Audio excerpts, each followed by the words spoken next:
যেকোনো বিয়ের অনুষ্ঠানে আনন্দ আর উৎসবের পরিবেশে হইহুল্লোড় হওয়াটাই স্বাভাবিক, কিন্তু সেই হইহুল্লোড় যখন মারামারিতে রূপ নেয় আর তার কারণ যদি হয় মাত্র কয়েকটি রসগোল্লা, তখন তা রীতিমতো আলোচনার জন্ম দেয়।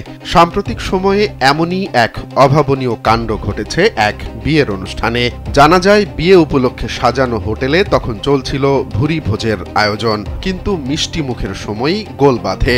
বরপক্ষ অভিযোগ তোলে তাদের সামনে পরিবেশন করা মিষ্টি নিয়ে মেহমানদের ভাগে রসগোল্লা কম পড়েছে বলে প্রতিবাদ জানায় তারা।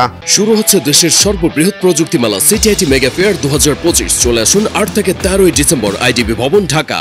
এই অভিযোগকে কেন্দ্র করে এক পর্যায়ে দুই পক্ষের মধ্যে শুরু হয় বাদানুবাদ, যা কিছুক্ষণের মধ্যেই ভয়াবহ সংঘর্ষে রূপ নেয়। ঘটনার সিসিটিভি ফুটেজে দেখা গেছে বর ও কনে পক্ষের লোকজন রীতিমতো হাতাহাতি, ধাক্কাধাক্কি এবং চেয়ার ছোড়াছুড়ি করছেন। এ সময় মারামারিতে উভয় পক্ষের কয়েকজন আহত হন। পরে খবর পেয়ে পুলিশ ঘটনাস্থলে এসে পরিস্থিতি নিয়ন্ত্রণে আনে, কিন্তু এখানেই ঘটনাটি শেষ হয়নি। মারামারির ঘটনার পর কনের পরিবার বর পক্ষের বিরুদ্ধে অভিযোগ এনে যৌতুক মামলা দায়ের করে। কনের মায়ের অভিযোগ, মেয়ের জন্য আনা উপহারের গয়না ফেরত নিয়ে গেছে বরপক্ষ। অন্যদিকে পাত্রের বাবার দাবি, রসগোল্লা কম দেয়া নিয়ে মারামারির ঘটনাটি সত্যি হলেও তাদের বিরুদ্ধে যৌতুকের মিথ্যা মামলা দায়ের করা হয়েছে।